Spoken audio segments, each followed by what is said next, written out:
How long wilt thou forget me, O Lord, forever? How long wilt thou hide thy face from me? How long shall I take counsel in my soul, having sorrow in my heart daily? How long shall my enemies be exalted over me? Consider and hear me, O Lord my God. Lighten mine eyes, lest I sleep the sleep of death. Lest mine enemies say, I have prevailed against him, and those that trouble me rejoice when I am moved. But I have trusted in thy mercy. My heart shall rejoice in thy salvation. I will sing unto the Lord, because he has dealt bountifully with me. Good afternoon, good evening, good morning, wherever you are in this world. I bid you peace. Wow, I have so much to say, but first of all, I just want to thank you all for joining us today.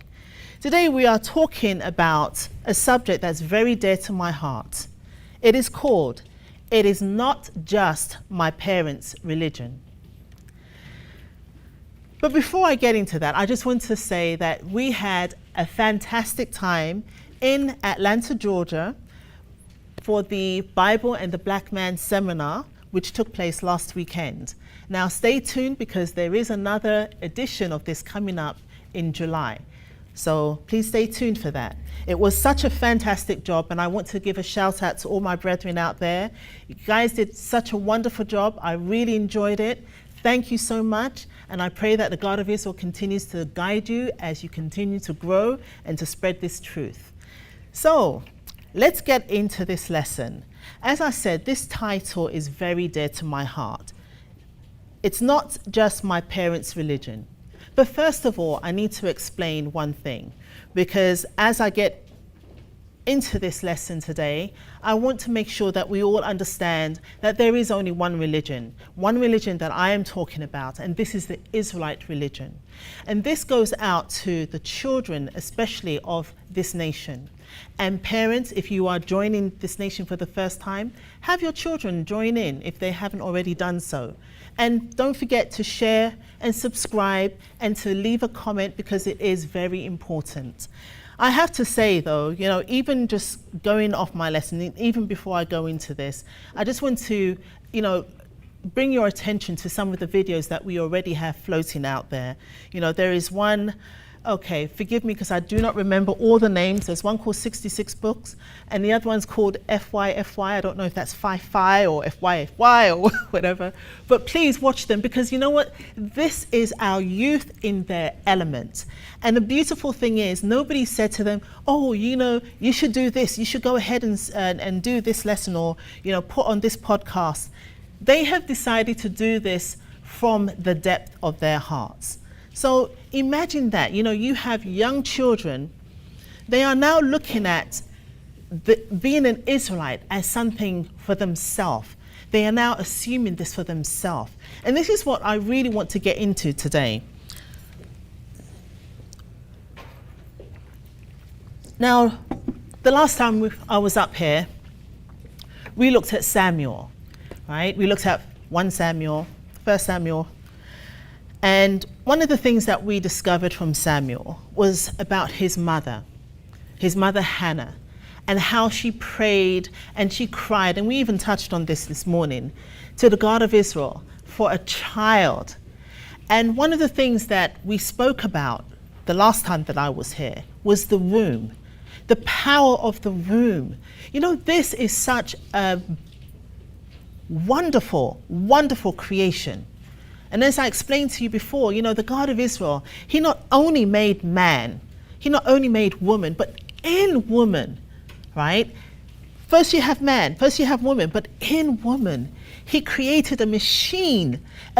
He knitted this womb together to give life, to bring forth life. This is the envy of the other side, because this is one of the things he cannot do. He can do everything. He can do so much. And we were just having a little debate with the young man, Jacob. I don't know where he is, but it is such a very powerful thing to look at, because the other side, we can't underestimate their power. We cannot. But even understanding that this is the one thing that they cannot do, bring forth life, that just goes to show how incredibly important life is, especially coming from the womb.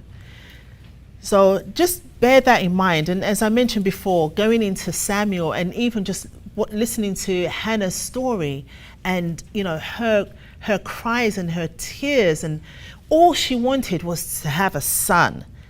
And it's not even a son to keep for herself, but one she gave up to serve the God of Israel. You know how incredible difficult that would be? I hear about surrogacy today, but I'm not even going to go there because that's another story all on its own. But do you know how incredibly difficult it would be when you are carrying a child for 9 months? Well, they say 9 months. It's actually not 9 months. It's actually 40 weeks, but that's another story again.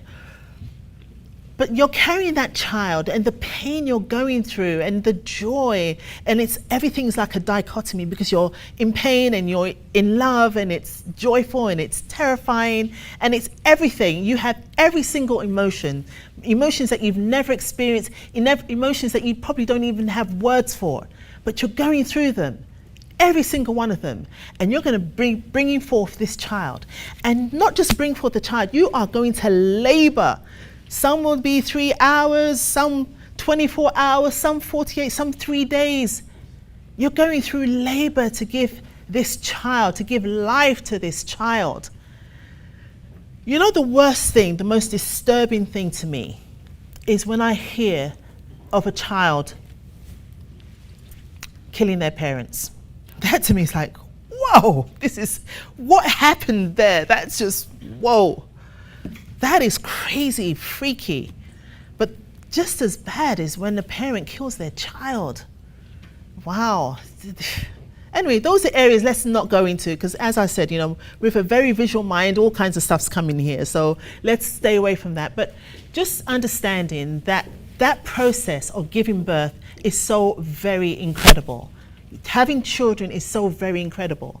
And coming to our nation now, as I said to you, when I speak of religion, I'm talking about the Israelite Nation Worldwide Ministries. I'm talking about the children of Israel returning unto the God of Abraham, the God of Isaac, and the God of Jacob.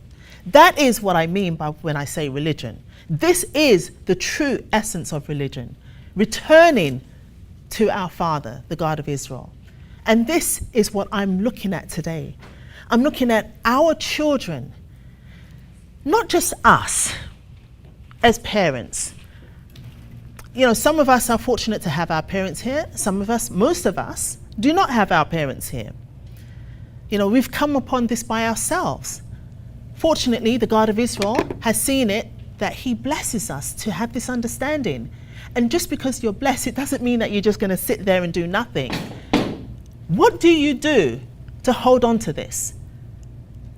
And this question is not just for my brethren like myself who may have come here without their parents, or some with, but more so to those that were either born in the nation or that are coming in young. At what point in time in your life do you say that the God of Abraham, the God of Isaac, and the God of Jacob belongs to me? This is my daddy. This is my papa. And I'm going to go to my daddy for what I need, for him to help me, for him to guide me, for him to lead me. When do you stop saying, oh, mom says this time I have to go. Oh, dad says we've got to go to New Moon. Let's go get in a car. Oh, elder says this, or grandpa says this, or uncle, auntie, somebody's telling you, you got to be there. You got to make sure your whites are done. You got to make sure that you stay away from unclean things. You got to make sure you're doing this. You separate yourself. When do you stop as an individual? When do you stop receiving those instructions and start giving them? When do you start going and say, Mom, don't you know that it's Sabbath today? Dad, when are we leaving for New Moon? When are you going to start saying that? My young brethren, my nieces, my nephews of this nation, when do you start to say that? When do you claim the God of Israel for yourself? When do you put the spirit of truth to test? When? What's going to move you to do this?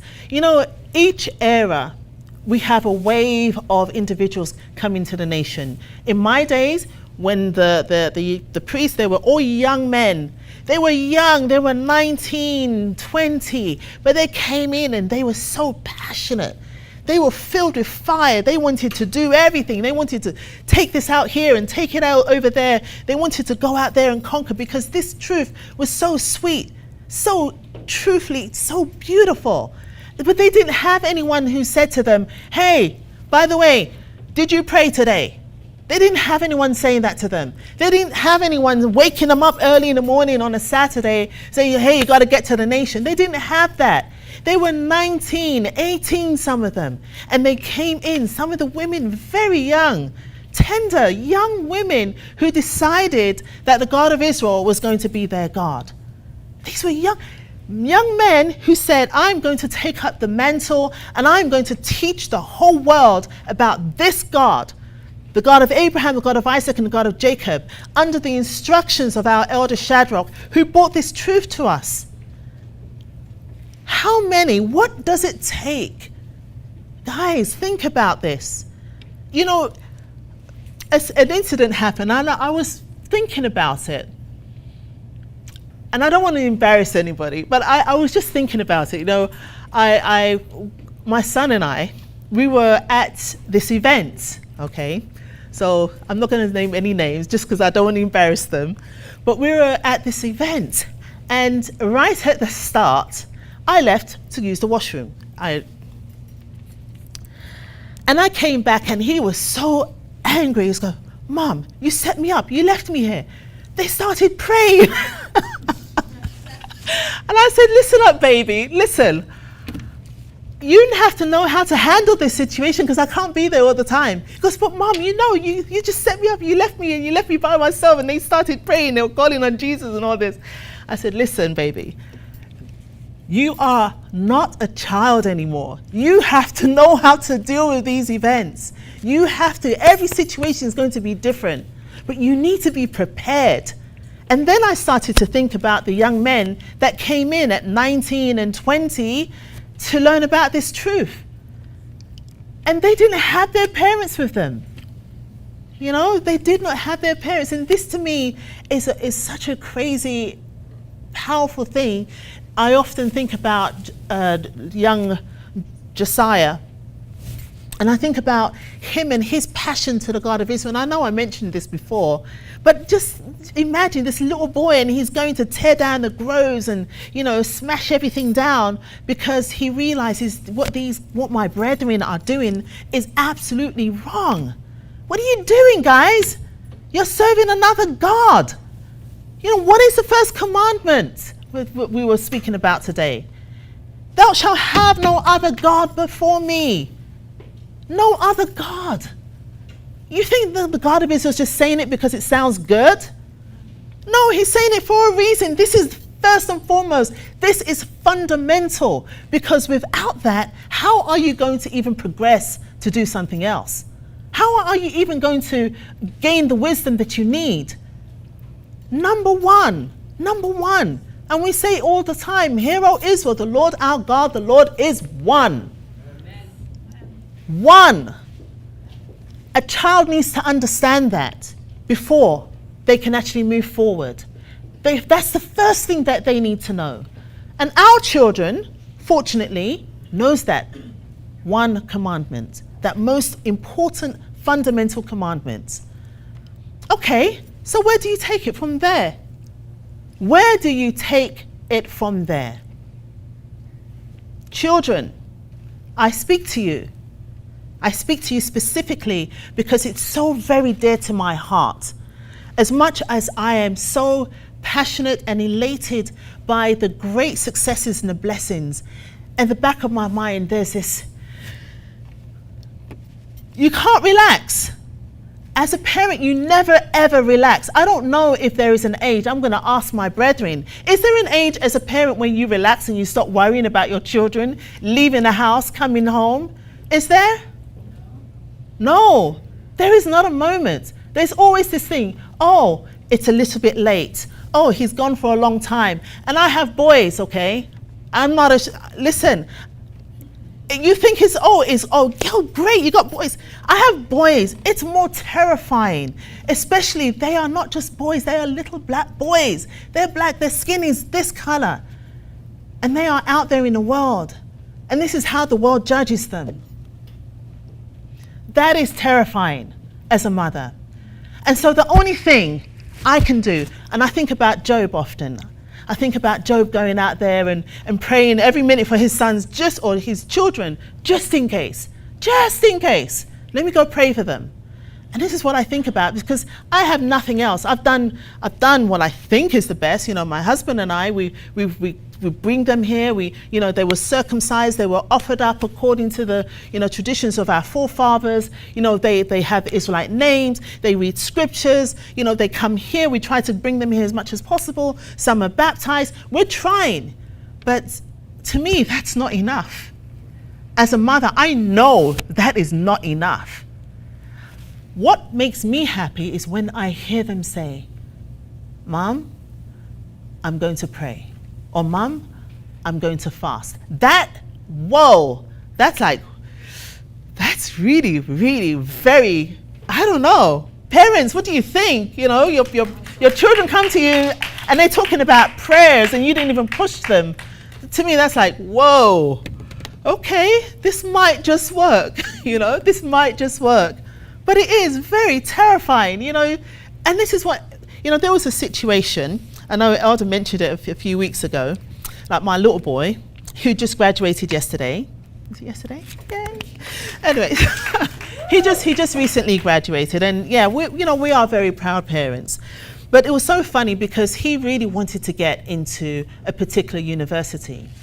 And he probably applied to about 6 or 7 of them. And he got into every single one of them except for the one that he really wanted to get into. And he's speaking to his dad, and I could hear them. It's like, yeah, you know what? I think maybe you should give it a time and then just choose one of the others. And he's like, he came to me, goes, Mom, I can't do that, Mom. I've got to wait. And it's like, I don't know what to tell you. If you really want to do this, I really don't know. I'm just hoping and praying. And he goes, how do I get in contact with Elder? I need to speak to Grandpa because I need to go to the altar. And I'm like, well, you got to call him. You find his number and give him a call. And so he calls him up. And then he came back to me, he goes, Mom, Grandpa said that the altar's filled. It's filled up this week, I can't go. And I'm like, oh boy. It's not the end, It doesn't mean because you can't go, you can't pray. You can do other things. And he goes, okay, Mom, I'm going to pray and I'm going to fast as well. I said, okay, let me know so I can join you. The day after now, the Sunday, he comes to me, Mom, I fasted. I said, oh, you didn't tell me. Oh, okay. I thought, 2, that's good. It's going good, right? So he said he fasted, and it's like, great. And he goes, can I still call Grandpa? I said, yeah, go ahead, call him, And then he calls again, and I think he managed to get through this time around. But then he went and literally, oh my goodness, I am not lying to you guys. This is why we have to talk about miracles, because my miracles are my miracles and they're great. But I also feed off everybody else's miracles. I need as many as I can. So every day is a miracle, because if it's not happening in my house, it's happening in somebody else's house. And when I speak to my brethren and they tell me about these amazing things that happen, then I know that this is happening to me too, because it's just so amazing, right? This is my brethren. So what happens? Oh yeah, that's right. Literally a couple of days later, he received a message saying he got into his university. Hello? Okay. Is that not saying praises to the God of Abraham, the God of Isaac, and the God of Jacob? This is not a joke. This actually happened. And exactly as I tell you, this is how it happened. I'm not, inflating it. I was even, I'm still blown away. I'm still blown away by miracles. I am. I'm not like, oh yeah, it happens every day. No, I'm like, oh wow, this is so cool, So now he can actually witness this for himself. But again, I still will go and pray, because I'm thinking, well, this is one. I hope he doesn't think that this is be all and end all. right? So I still have to, still do my Job thing and go and pray for them and just hoping, that they will still continue to do what they're supposed to do. So I can talk all day, you know that. So anyways, I want to first go to, we did Samuel, right? But we're going to continue with Samuel because there's a little bit here which to me was just so incredibly sweet. It was so, it was absolutely touching. So I just want to go here very quickly. So we're going to go to 1 Samuel chapter 3. Right. And it says here, and the child Samuel ministered unto the Lord. So before even getting there, if you read 2, you would read about Eli and his sons and how terrible his sons were. Unfortunately, they were priests, but they were not doing the things that they were supposed to be doing, right? And, someone came to Eli and they told him, and Eli's like, oh well. It's like, okay. So we're going to read on with Samuel chapter 3, and please go back and read 1 because it's a beautiful story. Just going through this. And the child Samuel ministered unto the Lord before Eli, and the word of the Lord was precious in those days. There was no open vision. Okay, so here there was no open vision, meaning that things were so bad that nobody was receiving anything. So you're there, but you don't know whether you're coming or going. You're not having that communication like you used to have, right? And this is because of what we were doing. We were just so filled with sin. The God of Israel probably thought, I've had enough, In Atlanta, Elder went through the whole book of Judges. There was like 10 instances where the children of Israel, and they were taken into captivity again. And they were taken into It's like, geez. It's like, we just don't learn. I don't know if it's changed now, but we have a problem. Anyways.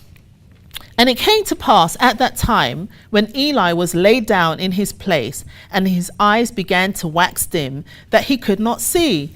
And ere the lamp of God went out in the temple of the Lord where the ark of God was, and Samuel was laid down to sleep. So you have a setup now. They're in the temple area. Samuel's sleeping, Eli's sleeping, and the light that was there, it went out. That the Lord called Samuel, and he answered, here am I. So here we got the God of Israel. He's calling Samuel. This is a little boy. Remember, we left him in the temple a few weeks ago when I was here, right? Hannah took him to the temple. That's where we left him, right? And that was it, right? So now we're going to see what's happening. He's still a little boy, right? He's still a little boy. So he says, here am I. And he ran unto Eli and said, here am I, for thou callest me. And he said, I call not. Lie down again. And he went and he lay down. So you can imagine this little boy is like, oh my goodness, there's nothing else. Imagine that. They're in a temple, nobody else is there. So he's automatically going to think, of course it's going to be Eli calling him. So he runs to Eli and realizes that no, it wasn't so. And the Lord called yet again, Samuel. And Samuel arose and went to Eli and said, here am I, for thou did call me. You called me. I know you did. I heard you. And he answered, I called not, my son. Lie down again. Could you imagine what's going through this little boy's mind? It's like, oh my goodness. Okay, this is very bizarre because I know my name. I can hear my name being called. And each time Eli's telling me to go back to bed. So it's like, ooh. Now Samuel did not yet know the Lord. This is the beautiful part. Neither was the word of the Lord yet revealed unto him, which I find really strange. But apparently this was the situation. He was young. He's never heard about the Lord, and the Lord's name was not revealed unto him. So he's not even, he's not even in it yet. He's still young. He's not even in it. Okay. And the Lord called Samuel again the third time. Wow, the third time, guys. And we know that 3 is a confirmation, right? 3 times he heard something. And he rose and went to Eli and said, "Here am I, for thou did call me. I know you called me." And Eli perceived that the Lord had called the child. Could you only imagine what Eli must be going through as well? Remember what I said. In those days, there was no open vision. Nobody was hearing anything. Nobody was being called. Nothing was happening. So you imagine what Eli's, "Hey, you're onto something. This must be the Lord."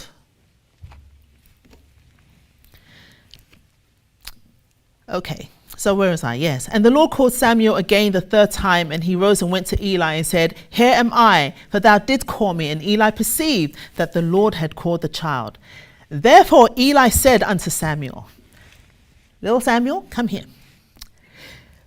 This time, go lie down, and it shall be, if he call thee, that thou shalt say, Speak, Lord, for thy servant heareth."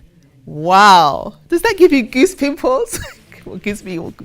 Anyways, so he's like, okay, this is like his one time after such a dry spell to do something right. And now he could command, instruct the child what to do. So if you hear this again, my son, Samuel, say, "Here am I, speak." Okay. Go lie down, that thou shalt say, "Speak, Lord, for thy servant heareth." So Samuel went and lay down in his place. And the Lord came and stood and called as other times, "Samuel, Samuel." Then Samuel answered, "Speak, for thy servant heareth." Wow. To me, I thought to myself, well, that's one way to get connected to the God of Israel. That is one way. That is a beautiful way. He just appears and he instructs you, calls your name, and then you're able to sit back and listen to the instructions that come forward. One thing to that, Officer Charmaine, that he was prepped before the God of Israel called upon him, right? Because when you look at it, that's his first call to God of Israel. So, okay, this is the one that I want. Because Eli had other sons, and he didn't choose them, but he chose Samuel. For all my friends out there in Cyberland, my sister just said that obviously Samuel was prepped before, because you already heard the story of his sons, and the things that they were doing. And the God of Israel sees that, he's got a new servant for himself, And it goes on to say that the people actually understood that he was going to be set up to be a prophet. They knew that this guy was the one. He's the chosen one. Not like your Matrix. This was the real chosen one. So again, to me, that is so very powerful. I mean, I read the story, but I don't think I'm going to read it now because it's not really where we want to get into. Actually, it's got such an important message. Maybe I will. It's got such an important message. Okay, I'm going to do this. And the Lord said to Samuel, because it's not just him receiving the message, it's a message that he had to deliver as well, right? So it says here, and the Lord said to Samuel, "Behold, I will do a thing in Israel." This reminds you a bit of Josiah. Anyway, "I will do a thing in Israel, at which both the ears of everyone that heareth it shall tingle. In that day I will perform against Eli all things which I have spoken concerning his house. When I begin, I will also make an end." Now this is very sad, but you would read the bulk of this in chapter 2. So please make sure you go and read chapter 2 so you would actually understand what the God of Israel is saying to Samuel. "For I have told him that I will judge his house forever for the iniquity which he knoweth." So as a parent, so this is another thing, okay? I wasn't really going to go here, but I think this is a very important point. So for myself, and I know there are brethren as well, they'll probably tell you something similar. But I look at myself as, my husband and I, as the caretakers of our children.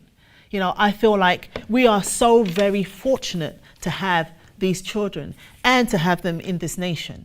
And so it is our duties, not just as parents, but as caretakers, to make sure that they are doing the best that they can for the God of Abraham, the God of Isaac, and the God of Jacob. No pressure, parents, no pressure. But imagine this. We always say that a child does not come with an instruction manual. This looks like an instruction manual to me. What do you think? It looks like an instruction manual to me. I've heard the term basic instruction before leaving earth Bible. I've heard that, and to me it's like, that sounds like what it is. So we have no excuse. And it is terrifying.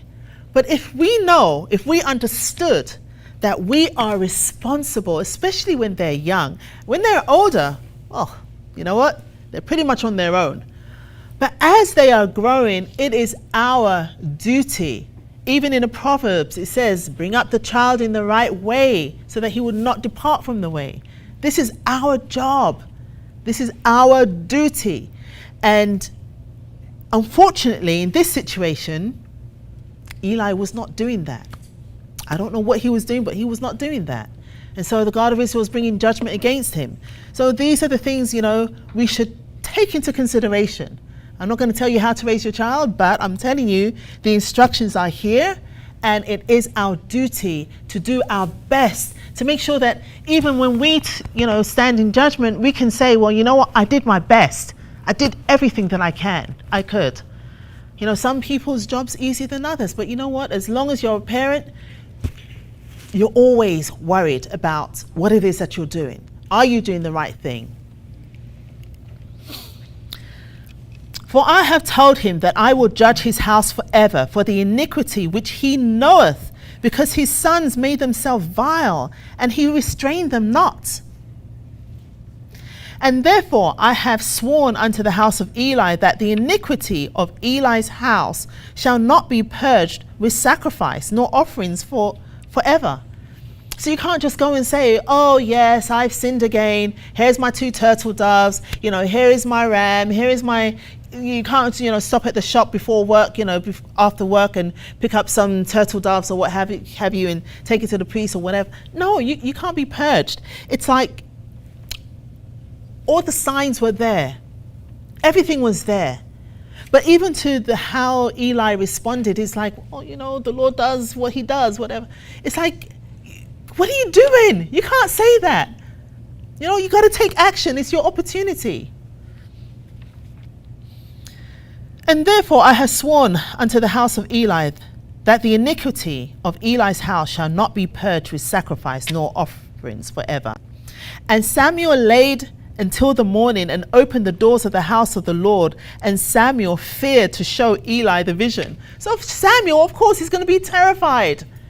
Now Eli, his caretaker, the person that looks after him, that watches over him, probably like a dad to him. He's now terrified because of this vision that he received. Then Eli called Samuel and said, Samuel, my son. And he answered, oh boy, could you imagine that? Here am I. Here am I. It's like, Samuel, my son. Here am I. And he said, what is the thing that the Lord, so he knows, what is the thing that the Lord has said unto thee? So he knows that Samuel had this discourse. He knows this, so you can't hide. Poor Samuel. I pray thee, hide it not from me. Oh, this is the hard bit. God do so to thee and more also. This is a little boy and he's using all these heavy words. Anyways, God do so to thee and more also if thou hide anything from me of all the things that thou said unto thee. Did you hear that? So it's like, listen, little boy, you better tell me everything that was said to you. Tell me everything. Don't miss out anything. You tell me everything that was said to you. And so Samuel told him everything, wit and hid nothing from him. And he said, it is the Lord. Let him do what seemeth good, him good. See, to me, that really bothers me. That statement there just really bothers me. That's all you're going to say. It's the Lord. Let him do what seemeth him good. Wow. I don't know about you, but I would have gone down fighting. I was like, no, it's not going to end like this. I'm sorry. This is like serious. You've got all this bad judgment coming down on your household, your sons and you, and everybody's going to be, being reprimanded and everything. And you're going to say, well, the Lord's will. It's like, okay, I don't know. I couldn't do that. For me, I would be calling them boys, come here. Every one of you sit down. We've got a family meeting today, and this is what we're going to talk about, and so and so and so forth.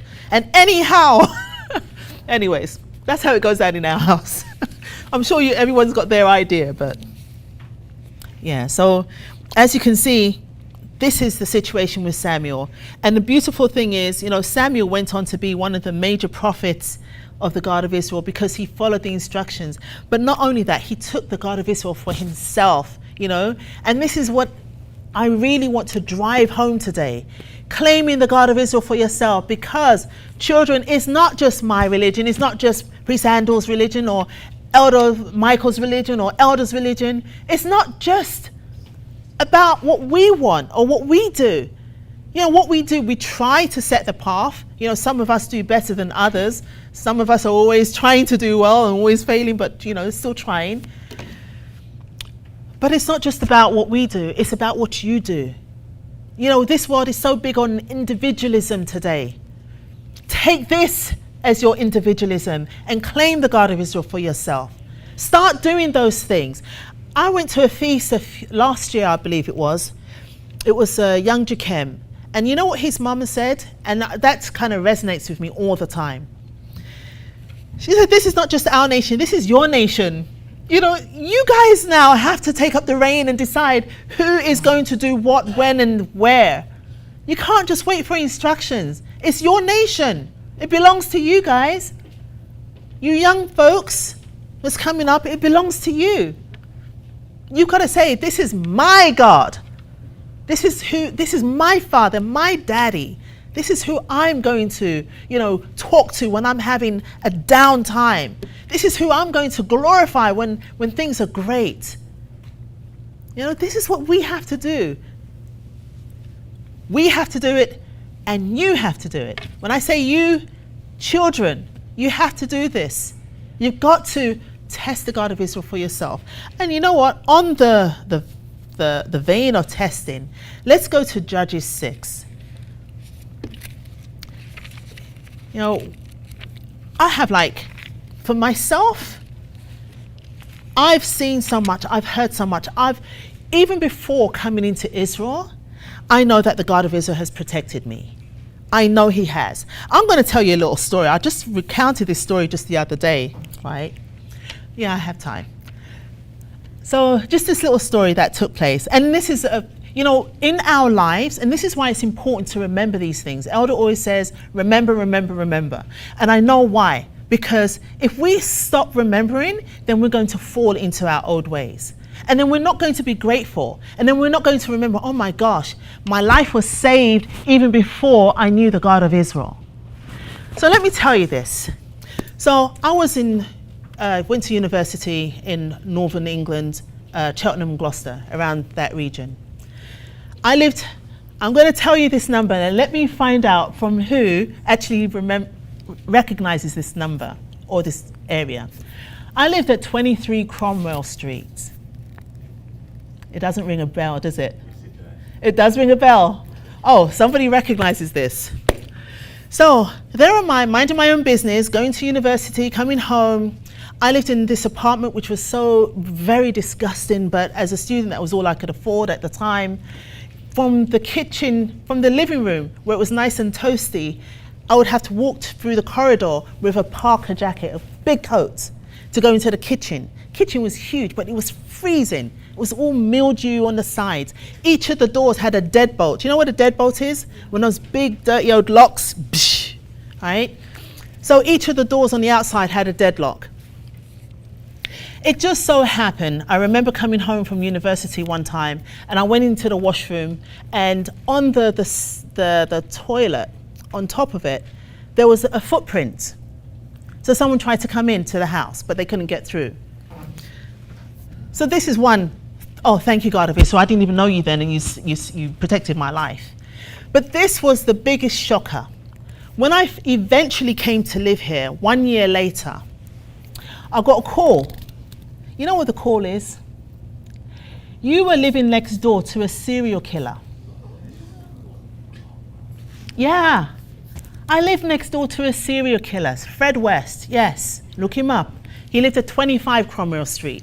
His kitchen was where he buried everybody, all the people that he killed, and it went into my kitchen. Right now, they've taken down both of those houses.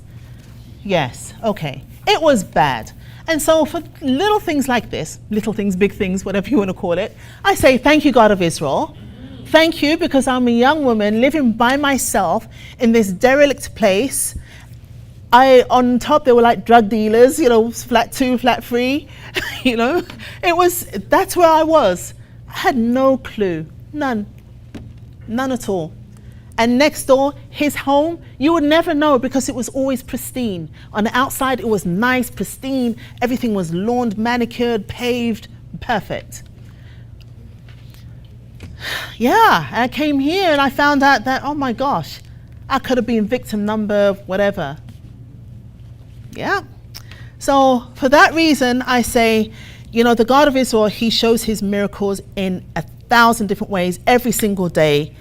And I'm truly, truly grateful, especially, like I said, when I see miracles come through my children, when they do the things that they do, I am truly, truly grateful because, wow, this is the God of Israel.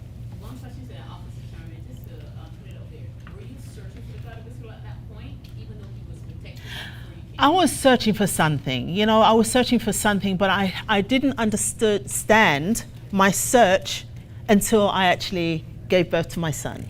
Well, just before I gave birth to him, because at that time then everything was falling into place, and that to me was incredible as well. That whole story, there's so many stories, and I love stories. I'm a collector of stories. I love stories, and that's why I can resonate with all of this stuff here. But yeah, you know what, when the God of Israel, and this is the thing, the God of Israel may call you, okay, and when he calls you, he's blessing you with the understanding, but you have to do some work too. You can't just sit down and think, oh yes, well, all I have to do is read scriptures. No, it doesn't work that way. You have to live the life of an Israelite. This is a culture, right? This is not just, oh, I'm going to attend every Saturday and, once in a while when it comes to Passover. This is a culture. From the time you are born to the time you sleep, we have a life that we live. And every single part of our life is marked. It's marked with our Father, the God of Abraham, the God of Isaac, and God of Jacob. It's marked with progress. It's marked with how we treat each other, what we say to each other. The life that we live matters because it's what the God of Israel wants for us. He wants us to be great people, but we hold ourselves back. We limit ourselves. How much more? We limit the God of Israel. Oh my goodness. I've seen our children do some great things. Great things. We limit them. So we have to be very careful. Very careful. Make sure that our children are on this path and help them to understand every single blessing that comes into their life is something to be celebrated. It's something to be celebrated because remember, us being here today is almost an impossibility. When we think about coming out of 400 years, being in the belly of ships, you know how many people never made it? Do you know how many people went over the sides? You know how many people were beaten to the inch of their lives? Do you know how many babies were ripped from their mothers and cast aside? Do we know that? Do you understand how fortunate we are to be here today? That alone should tell you that you come from greatness. You come from greatness because you are here today. You are breathing after all of that. After that 400 years, even before that. You are here today. Your line continued. Your lineage continued. It is our job, yours and mine, to make sure that the next generation and the generation after that and the generation after that are set up to continue in this vein. Because this is such a precious stone. This is, the words from these books are so precious. You can't go and buy it. You can't go and borrow it. No one's going to loan it to you. When you hold on to these words, you hold on to them like an heirloom. You hold on to them for dear life, and then you pass it down, like Elder Elaine's little documentary there. You see how the word was taken from one and passed down to the other? That's how precious and important this word is. And it's our job to make sure that Issachar, I love that name, that beautiful name, that young boy there, it's our job to make sure that he holds on to this book. For Noah to hold on to this book. It's our job to make sure that Tamar never lets go of this book. Do I get an amen? Amen. And it's our job to make sure that even Gideon, that he will go and hold this book high. Amen? Amen. Right. This is our job to make sure that our children take this book and run with it and claim it for themselves. And in doing so, claim the God of Abraham, the God of Isaac, and the God of Jacob's name. Amen. Right? Okay. Thank you. And on that note, we're going to touch on the name Gideon, because I have to tell you, though, I was actually speaking to a brethren, and this is where I got the title from. So we were speaking about our children. So it wouldn't be fair for me just to rant on and not even give her credit. And it actually came from her son. You know, her son, a young man who says that it's not just my parents' religion. So I'm going to give it to you. This is not just my title, but I love it so much. I've thought to myself, oh, thank you so much. If I ever do a lesson, this is what I'm going to do. And look at me. Look at, we're here today. Anyways, no, but, and she also mentioned Gideon, but when you read it, then you would understand this is such, wow. I don't know if I'm going to get through all of Gideon, but I just want to touch on some points which kind of takes this home. Now, okay, so it says here in Judges chapter 6, and it says, here it is. Okay. Judges chapter 6. It says, the children of Israel did evil in the sight of the Lord. What did I tell you? Didn't I tell you earlier that Elder was talking about Judges and the children of Israel always doing evil in the sight of the Lord? Anyways, guys, we've got to break that cycle. The children of Israel did evil in the sight of the Lord, and the Lord delivered them into the hands of Midian 7 years, and the hands of Midian prevailed against Israel. And because of the Midianites, the children of Israel made them dens, which are in the mountains and caves and strongholds. And so it was that Israel had sown, that the Midianites came up, and the Amalekites and the children of the east, even they came up against them. And they camped against them and destroyed the increase of the earth till thou came unto Gaza, and they left no sustenance for Israel, neither sheep nor ox nor ass, for they came up with their cattle and their tents, and they came as grasshoppers for a multitude. Now you've got to put that picture in your mind.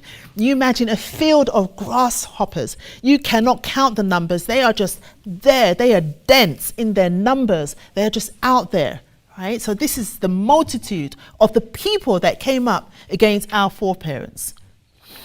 And Israel was greatly impoverished because of the Midianites, and the children of Israel cried unto the Lord, as we do.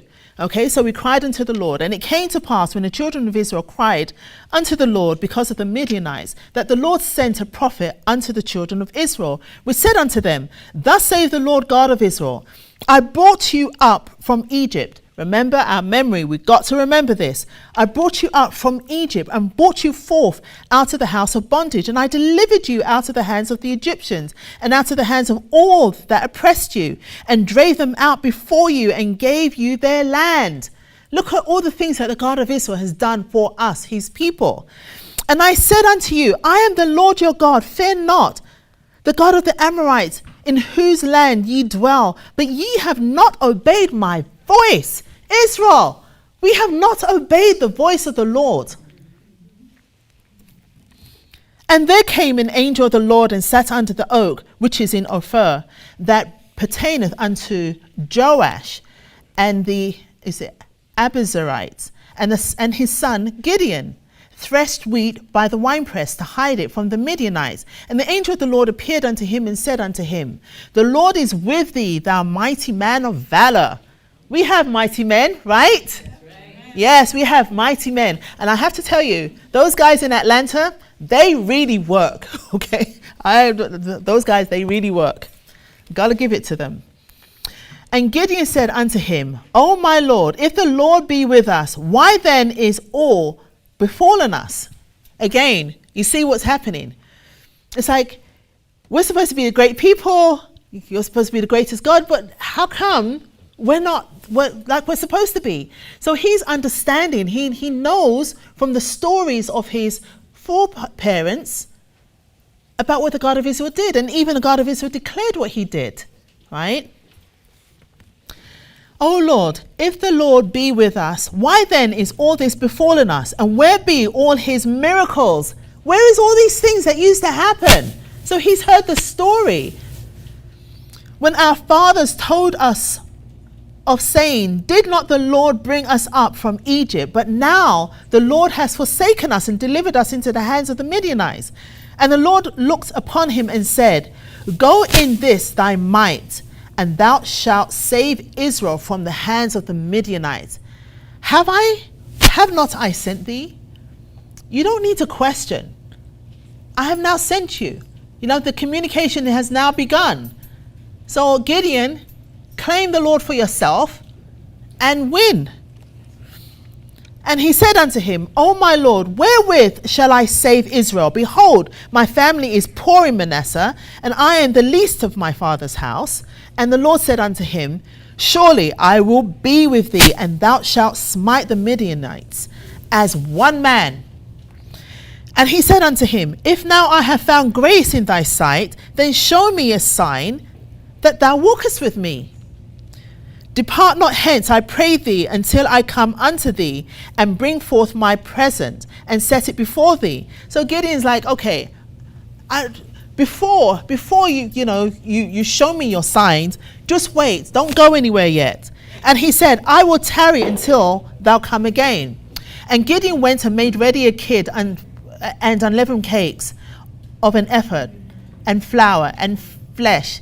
He put in a basket, and he put the broth in a pot and brought it out unto him under the oak and presented it. So again, we see our culture. You see our culture?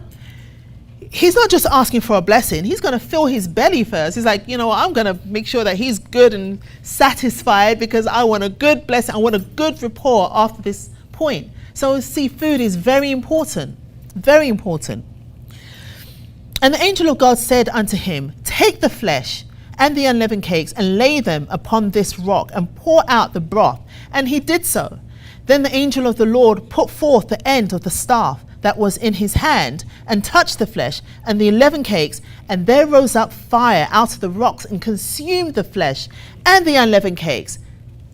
So this is, hey, we're not playing here, okay? This is not tit for tat. I'm going to take it to another level because he's already said to him he's going to deliver Israel. So we're not playing here. You want to play little games? No, I'm going to show you the big way. And so the fire just comes up and just burns everything up. Fire out of nowhere. Then the angel looked, 22. And when Gideon perceived that he was an angel of the Lord, so Gideon's smart. He's like, you know what? All right, I will go. Okay, you're going to give me a blessing. But the angel's like, we're not playing games. I'm going to show you what I'm made of. So he's giving it, show him this big fire. Now Gideon's like, oh, I guess you are an angel of the Lord. And so Gideon says, alas, O Lord God, for because I have seen an angel of the Lord face to face, oh my goodness, I'm going to die. He's seen an angel face to face. And the Lord said unto him, peace be unto thee. Fear not, thou shalt not die. Don't worry about it. Don't worry, I'm not going to strike you dead because you didn't believe who I was or what have you. Then Gideon built an altar there unto the Lord and called it Jehovah Shalom. Unto this day it is yet in Ophir of the Abizarites. And it came to pass the same night that the Lord said unto him, Take thy father's young bullock, even the second bullock of 7 years old, and throw down the altar of Baal. Look at that, eh? So now he's getting his instructions that thy father has. So in his father's house, and look at this. You see where I'm going with this? It's not, Joash is his father in this particular instance. This altar is in his father's vicinity, wherever his father's living. Oh, and so he's received the word of the Lord. So he's not waiting for his father to turn around and say, oh, we should return unto the Lord. He is now receiving instructions directly. It's now his religion. It now belongs to him. That thy father has, and cut down the grove that is by it, and built an altar unto the Lord thy God upon the top of the rock, an ordered place, and take the second bullock, and offer burnt sacrifice with the wood of the grove, which thou shalt cut down. Then Gideon took 10 men of his servants, and did as the Lord had said unto him. And it was so, because he feared his father's household and the men of the city, that he could not do it by day, that he did it by night. So he went out by night to perform this task, which he was actually instructed to do. Now, I really wanted to get through a lot more in this, but it's not going to happen. Okay, so I'm going to go down to 36. And Gideon said unto God, If thou wilt save Israel by mine hand. So now this is a test, guys. This is what I'm talking about. And remember, a test, when you're doing this kind of thing, it's not a one-way thing. This is a covenant. A covenant is a two-person agreement. We both have to agree on this, on the terms of this contract, right? So we both have to do this. So in this case, Gideon says unto God, If thou wilt save Israel, if I'm going to save Israel by mine hand, thou hast said, Behold, I will put a fleece of wool on the floor. So I want to make sure that this contract is binding and you're not getting me into something that I can't get out of. So let's look at this. I will put a fleece of wool on the floor, and if the dew be on the fleece only, and it be dry upon all the earth beside, then shall I know that thou wilt save Israel by my hand, as thou hast said. So he has the understanding to test the God of Israel. He needs to know, right? He doesn't want to perish by himself. And it was so, for he rose up early on the morrow, and thus the fleece together, and wring the dew out of the fleece, a bowl full of water. So it wasn't just the fleece, it was filled with water. It filled a bowl of water. And Gideon said unto the angel, that's not enough. My life is at stake here. If you really want me to go and deliver Israel, if you're really saying that me, Gideon, the least of my father's house, is going to deliver Israel, then please show me the sign. So he says, let not thine anger be hot against me. So don't shout at me, don't don't cast any spears at me. I just want to know earnestly that I am the one to deliver Israel. So let not thine anger be hot against me, and I will speak but this once. Let me prove, I pray thee, but this once with the fleece. Let it now be dry only upon the fleece, and upon all the ground let there be dew. And the Lord did so that night, for it was dry upon the fleece only, and there was dew on all the ground. Listen, I would love to go on, because I think this is such a fantastic story. Even going on to the part where he chose the 300 men. To me, I was like, that was just so cool. That part of it alone, it was just brilliant, because the God of Israel chose the worst of the worst to deliver Israel with his mighty right hand. And that's what I love about the God of Israel, because when he delivers, right? There's no charade. There's no, you've got to, jump around and hop on one leg. And, this is our Father, the God of Abraham, the God of Isaac, and the God of Jacob. He is a great God, the greatest God.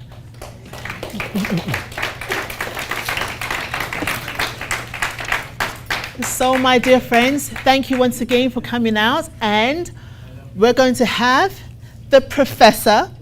He's coming next. Yes, Elder Michael, to continue our wonderful story about it's not just my parents' religion. So thank you and have a great afternoon.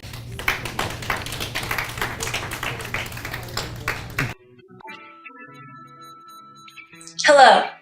I hope you are enjoying our program so far. We are so thrilled you have decided to join us for today's event. If this is your first time, go ahead and hit that subscription button, and don't forget to click the notification bell so that you can stay up to date on all of our upcoming videos. Also, please like, comment, and share our videos. We truly appreciate it. We are so passionate about sharing our Israelite culture, and we welcome your generosity in helping us to reach more people. So please feel free to leave us donations. If you are thinking about joining us and would like to learn more, fill out the form in the description below, and one of our team members from the Welcome Committee will be in contact with you shortly. I thank you for your time and look forward to seeing you soon. And with that, I bid you peace, love, truth, prosperity, and power.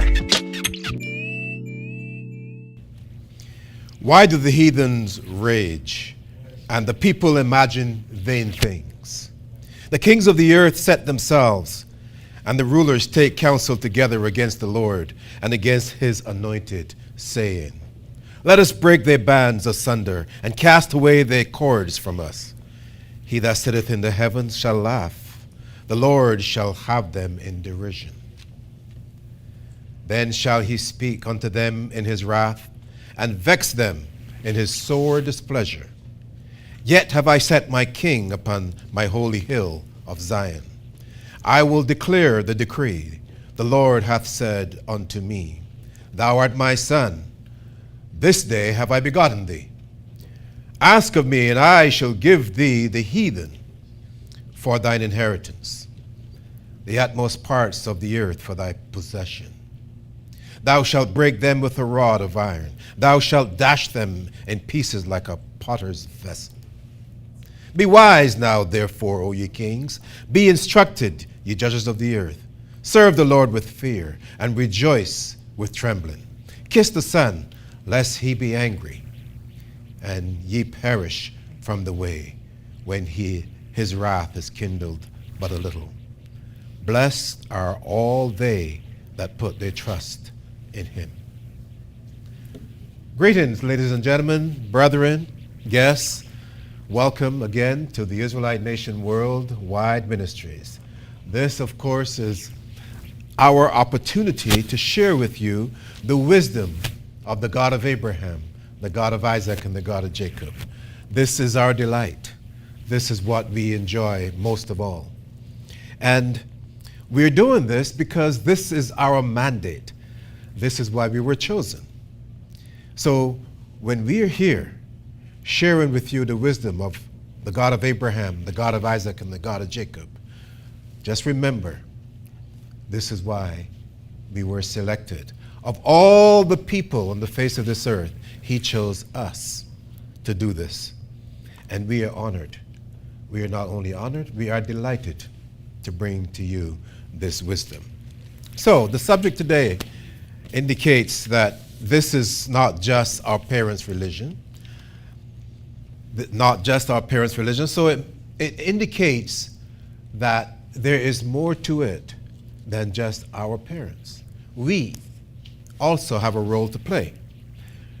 I'm going to ask you, what do you think that role should be? And this is rhetorical.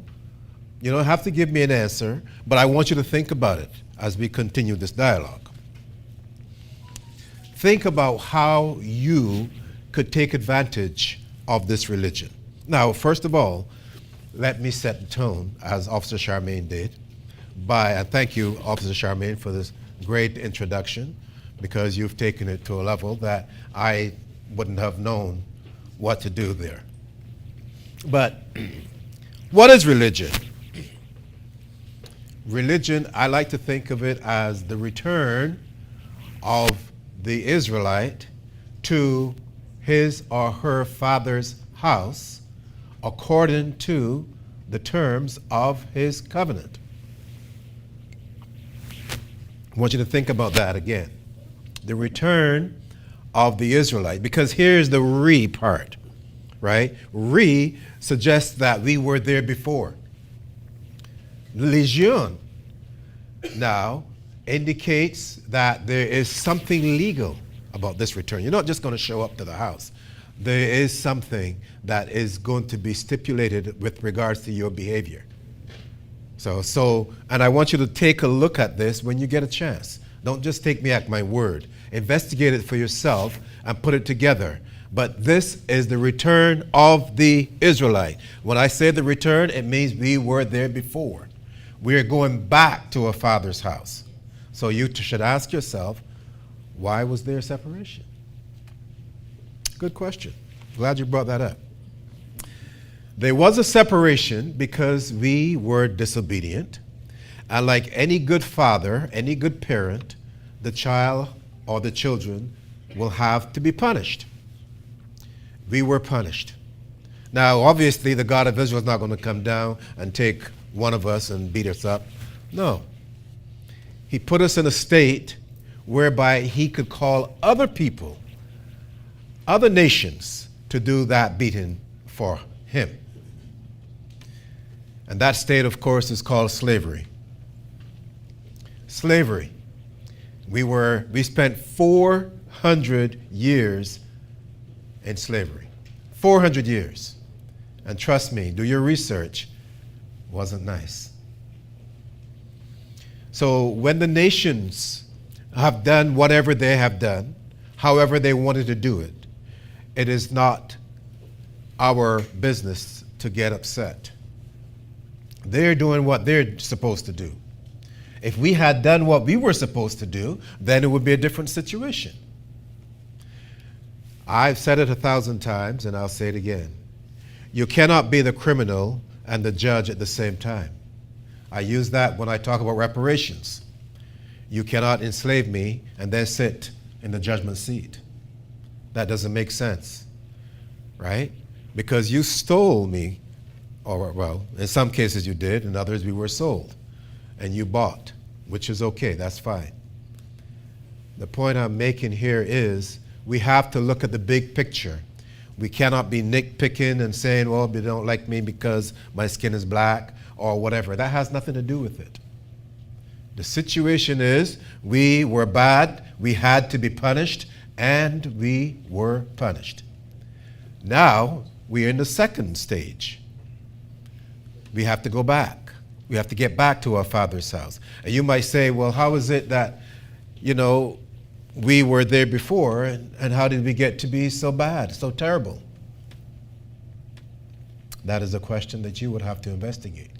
Disobedience is partially responsible for that, but then there's also, and what should I say, there's another guy who wants to replace our Father.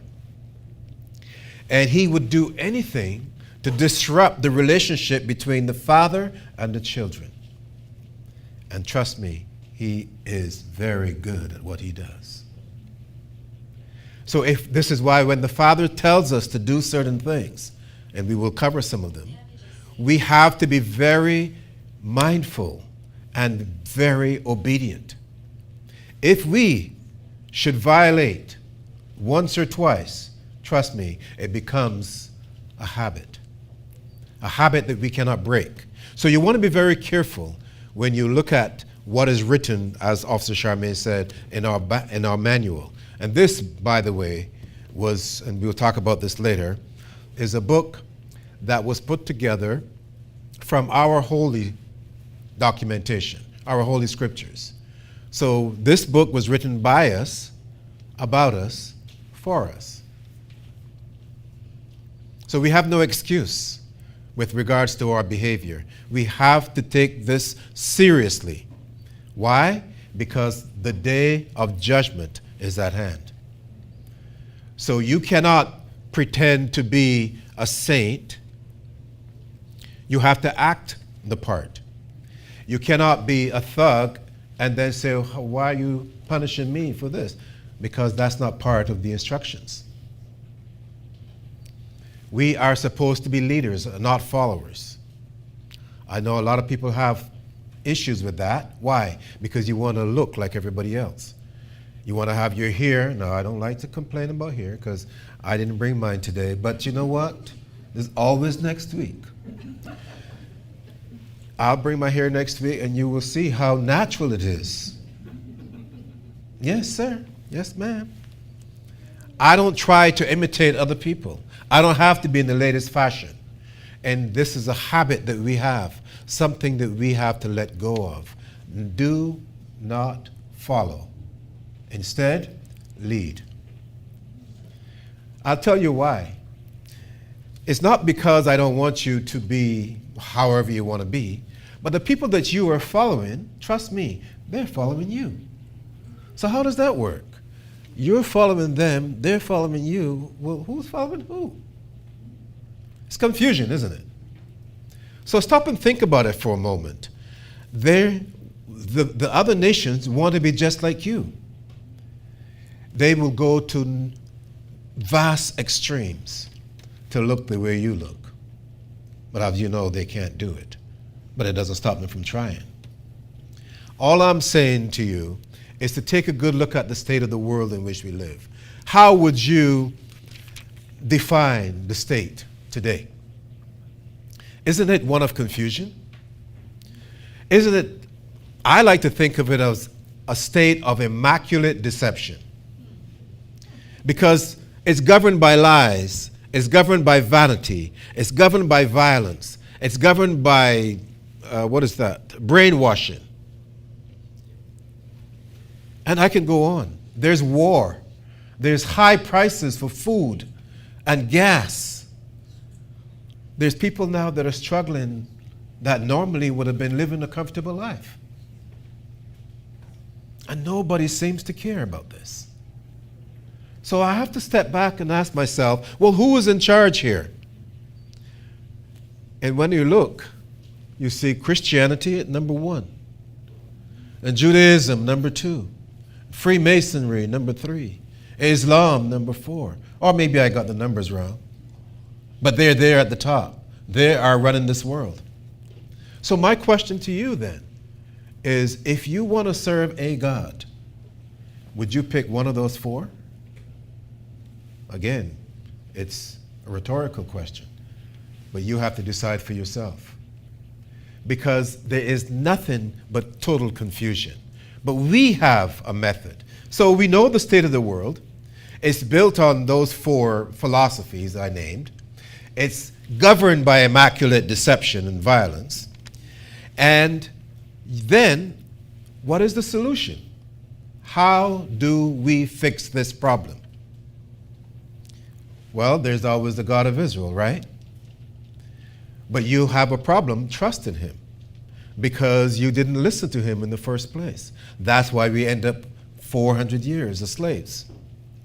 So we have to come to a state of mind and try to determine, how can we work together? How can we work as one family? Well, the first stage, that's where religion comes in. You have to return back to your father's house. You cannot deal with your father from without. You either within or you deal with somebody else. It is as simple as that. And it's up to you to choose. We have to make that decision, right? This is where religion, as I said before, the return of the Israelite from bondage, from slavery, back to his or her fathers, according to the terms of his covenant. And I should say, his everlasting covenant. So it never ended. We broke our terms. That's why we were made slaves. But he kept his terms. He showed us that he could be trusted. He could have gotten rid of us and replaced us with another group of people. He could have adopted another family. But he waited for us. Shows he's merciful. He's tolerant. But I'm here to tell you, don't take advantage We all make mistakes. Mistakes are good. Why? We learn. We learn what not to do. But we have to make a serious decision if we want to return to our Father's house or we want to remain in a state of slavery. And if you're in a state of slavery, you cannot complain because that's the decision that you made. And we have to take His word, and when I say His word, the word of the God of Israel, very seriously. You cannot be in His house and run things your way. It's His way or no way, or as they say, the highway.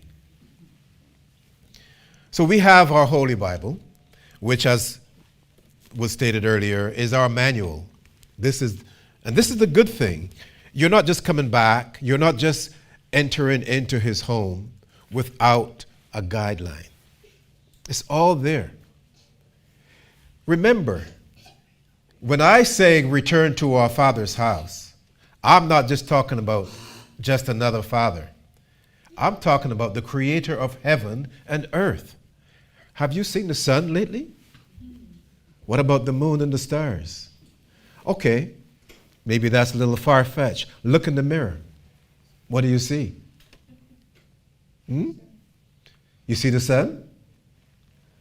You see, how is it possible that someone could create a human being that looked like us?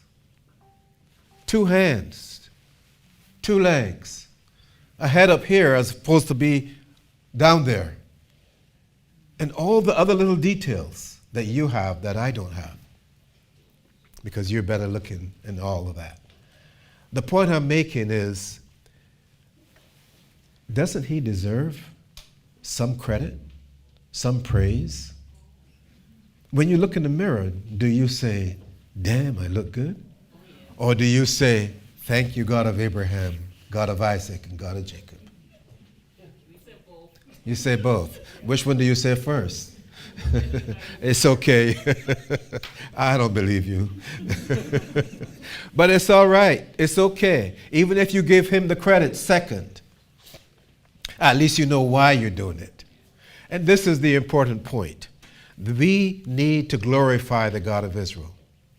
We have a lot to show an appreciation for.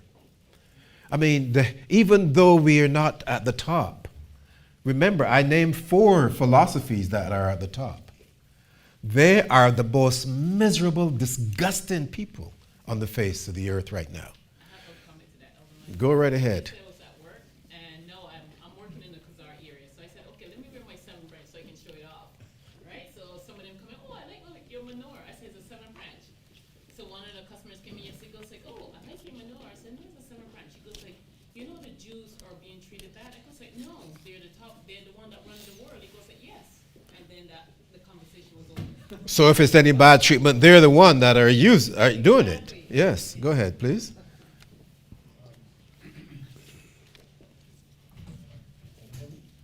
Yeah, I can hear you. Isn't the Bible the Christian book, and shouldn't the Israelites have their own Bible? I've heard that question 1,000 times. Of course, it's false. The answer to that question would be no. There is no Christian in the Bible. Not one. None. 9. There are no Christians. And I mean, I could spend an hour on that subject, showing you why, I mean, Christian is like the N-word, if you know what I'm saying, right? So you don't really want to go there because you're displaying a high level of ignorance. Let's call it what it is.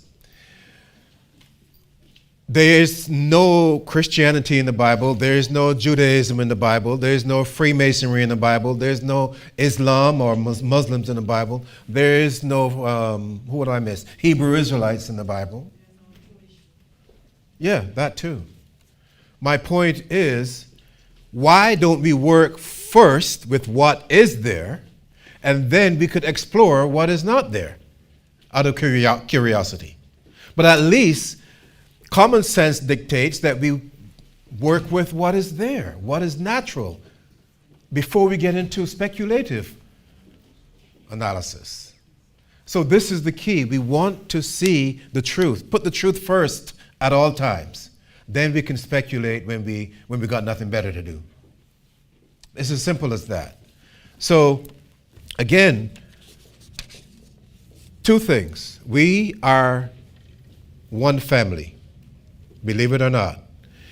And we have to behave in that fashion as one family. We could have disputes, but we always have to remember who our Father is, what his name is, and what are the instructions that he gave to us. As you know, you live in your own house.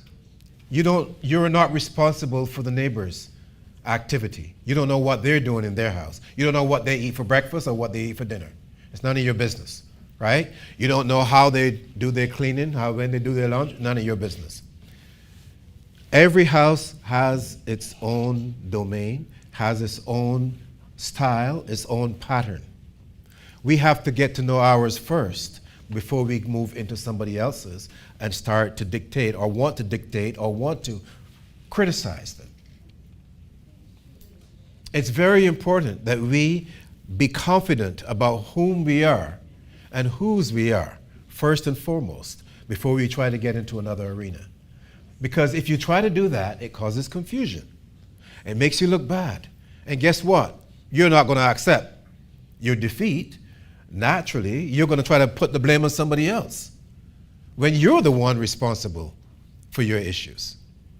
So we have to take these things as they are, as they appear. We know what the problem is. The problem stemmed from our disobedience.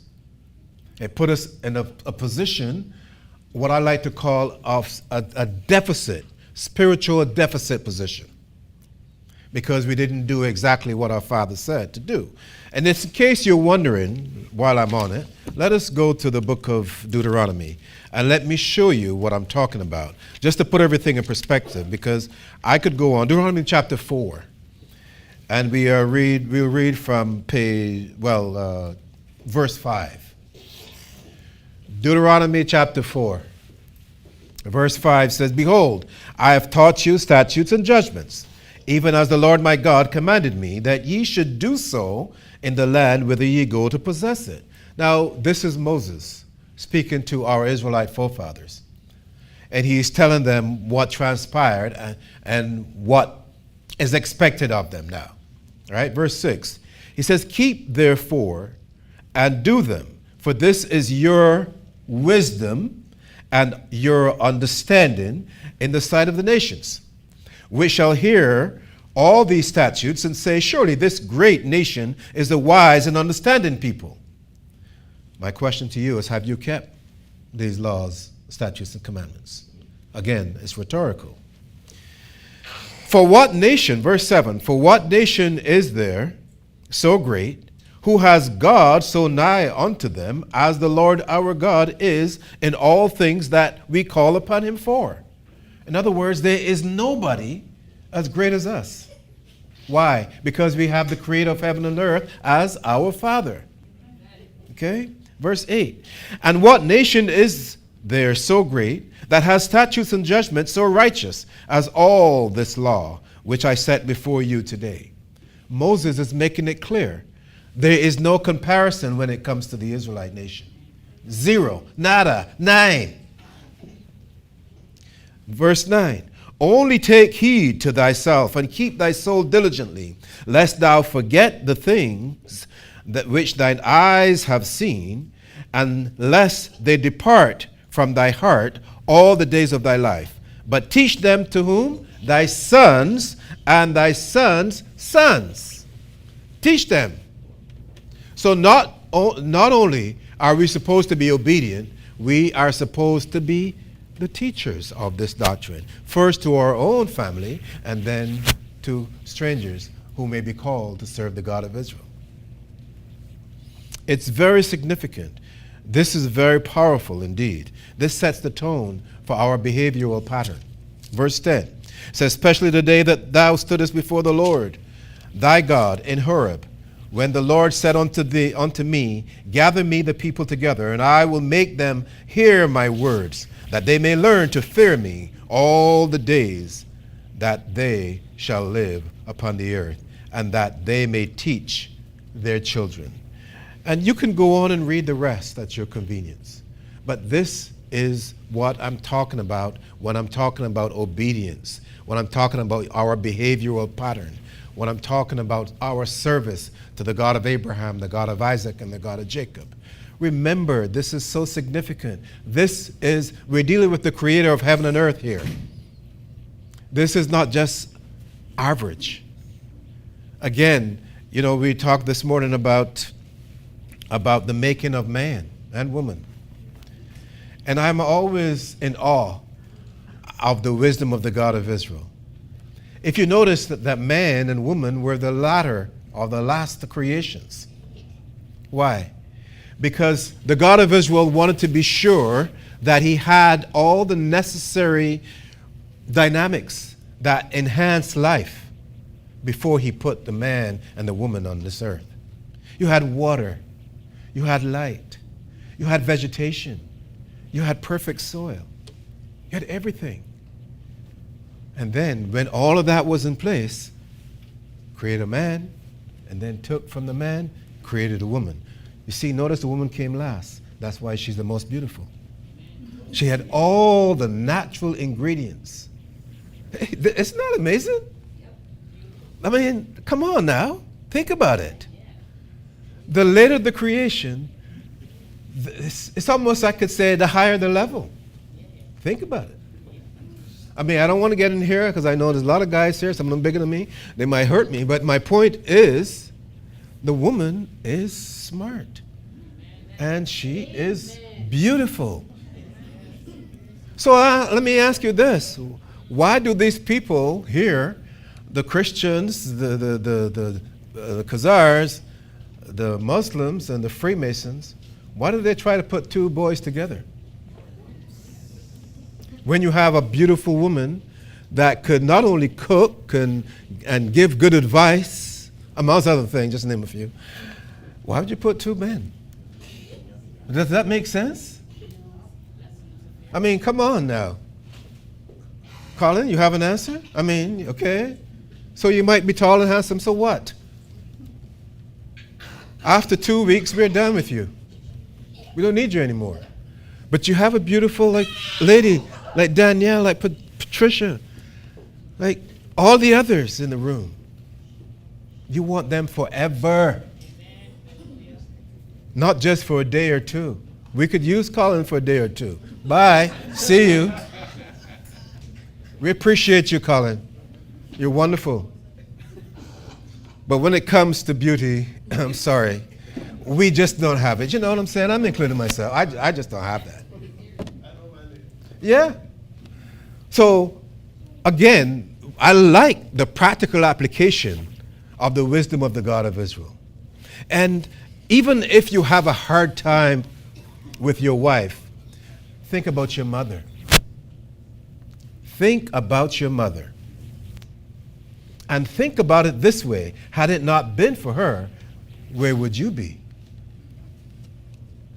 So are you going to argue with the God of Israel? Or are you going to say, thank you, God of Israel, for the spirit of understanding? That's all I'm trying to say. So why? And you're not going to get this knowledge anywhere else. It is not available in Christianity. It's not available in Judaism. It's not available in Islam. It's not available in Freemasonry or Hebrew Israelite. They don't like women. I don't know who they like, but it's all right. If it works for them, that's their business. So we are here then to return from bondage to our Father's house, to serve the King of Kings, the Almighty Spirit of all spirits. But guess what? There's more. He did not just say, come home. He made the provision. He put in place the mechanism to make your transition easy and permanent. Have you heard of the Christ? He sent down his only begotten for your salvation. his blood, which was Jesus, would be used to cleanse us, because I'm included too, and I've got a lot, you'll see, to cleanse us from our sins. And that is admirable. That is wisdom of the highest degree. This is strictly in one family. This is all about the Israelite Nation Worldwide Ministries, because God chose us. And he did this even before he created the world. Can you imagine? Just pretend for a moment, yeah, I'm going to create something, create the heaven and create the earth, okay.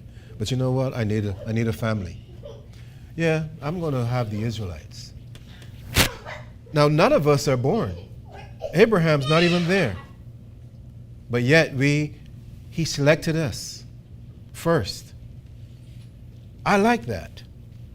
We have to show him then that we are worthy of his decision. Right? We have to demonstrate that we are worthy. We have to say, Father, thank you. You made the right decision. So we cannot be separated. We cannot decide that we're going to run away to another, quote unquote, another philosophy, let's just call it what it is, because they have money or beautiful women or whatever, I don't know. I've never been anywhere, so I really don't know. I'm not qualified to address that matter. But I want you to think about it seriously, because it has great value that could help us to make the right decisions. And even if we made mistakes, with this understanding now, we could be corrected and do what is right in the sight of our Father. It is necessary that we put together all the pieces so that we could have the best relationship with our Father that there is. Because without that relationship, you heard me, I talked earlier, I said something about mutual trust. You have to trust him so that he can trust you. Show him that you are worthy of that selection. If you can't demonstrate that, then all is in vain. And it's just that simple. The knowledge of our Israelite identity has always been there. It's always been known by Christianity. It's always been known by Judaism. It's always been known by Islam. I mean, we taught them, believe it or not. Freemasonry, we taught them too, because they all use our book. Trust me, they do.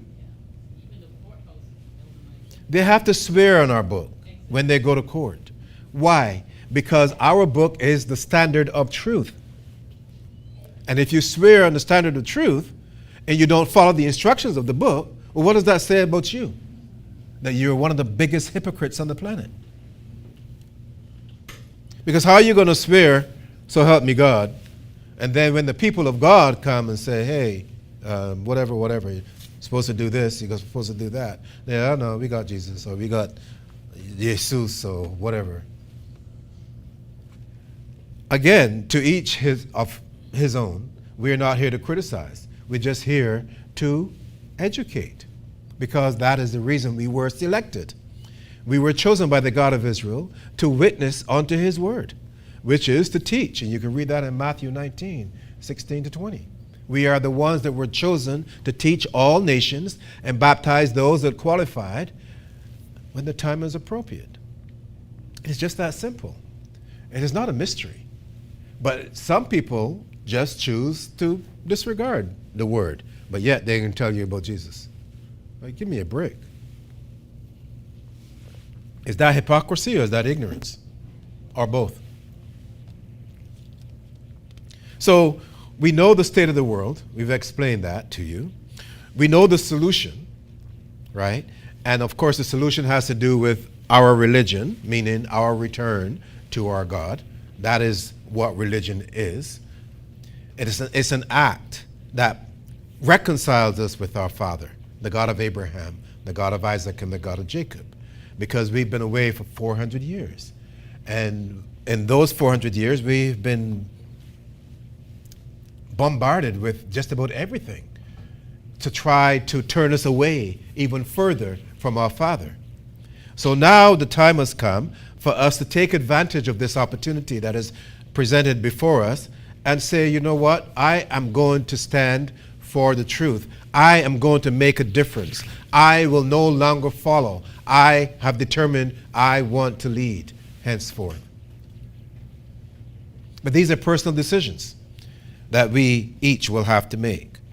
So all that we are telling you, and I want you to investigate this, don't just listen and take us at our word, is that the Israelite nation is the center of the world, the center of the spiritual world. And if you're the center of the spiritual world, you are the center of the physical world, because we are 70% spirit. So the emphasis has to be on the spirit as opposed to be on the physical. This is significant. This is why we struggle, believe it or not. This is why people don't like us, believe it or not. Because we have been chosen by such a high level, spiritual level, that everybody wanted that position. As I said before, there is a guy that wants to sit in the throne of our Father. He wants to be God, but he can't be God.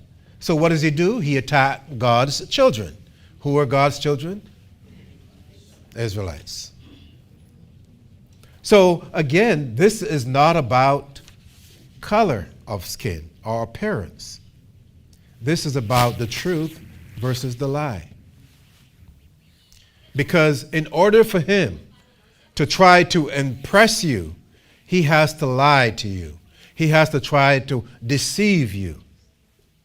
He has to try to bring you to a state of vanity where you would feel it's all about you and nobody else.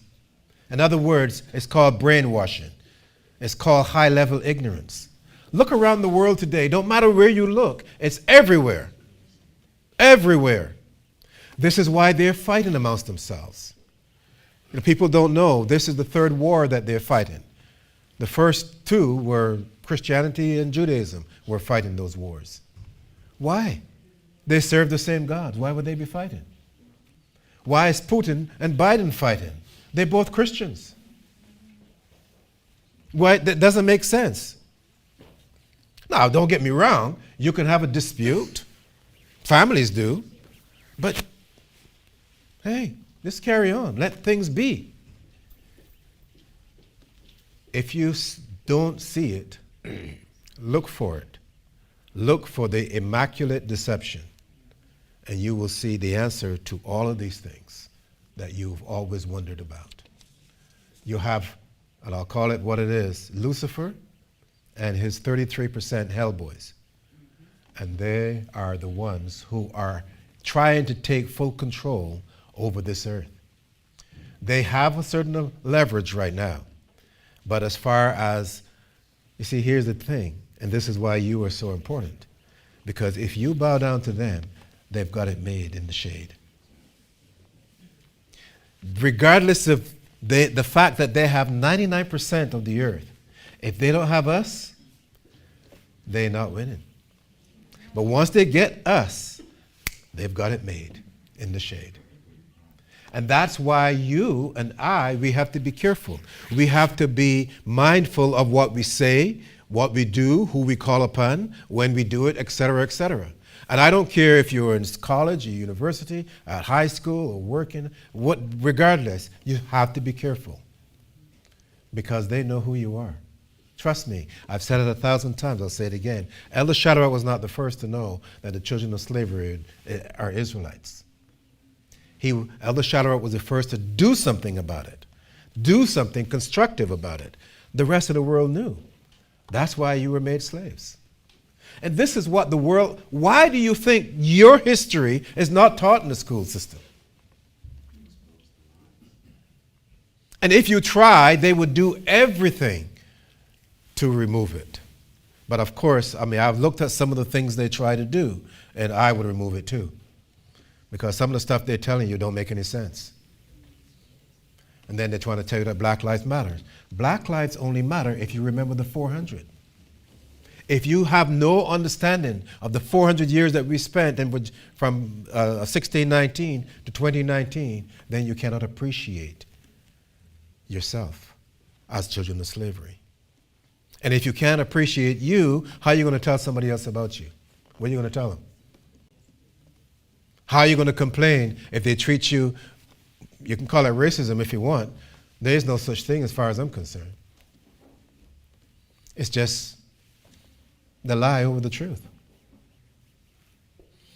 Because I've said it 1,000 times, I'll say it again. I've looked everywhere for race.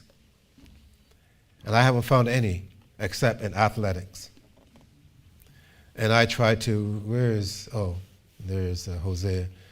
I tried racing with your brother Hosea, and I hurt myself. Because he was 20 years younger than me. But you know what? I told him I'll do it again if he buys me the proper running shoes. I'm not falling for that mistake again. But my point is, we cannot accuse anyone or blame anyone for their behavior until we demonstrate to our Father, the God of Abraham, the God of Isaac, and the God of Jacob, that we trust his judgment, that we are truly on his side. And you know what? If we can do that, we wouldn't have to say anything to anybody. He'll take care of it. And I like that. So this is all that we have to understand, is that we are not just coming back to him. This is not just an act of religion. We have standards that we have to meet. And I'll show you what happened.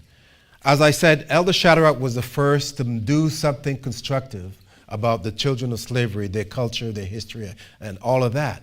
Even though it was already known by the rest of the world who we are. We were the only people that sang the Bible. Have you ever heard of the Negro spirituals? Yes. Well, every Negro spiritual has a biblical connotation, believe it or not.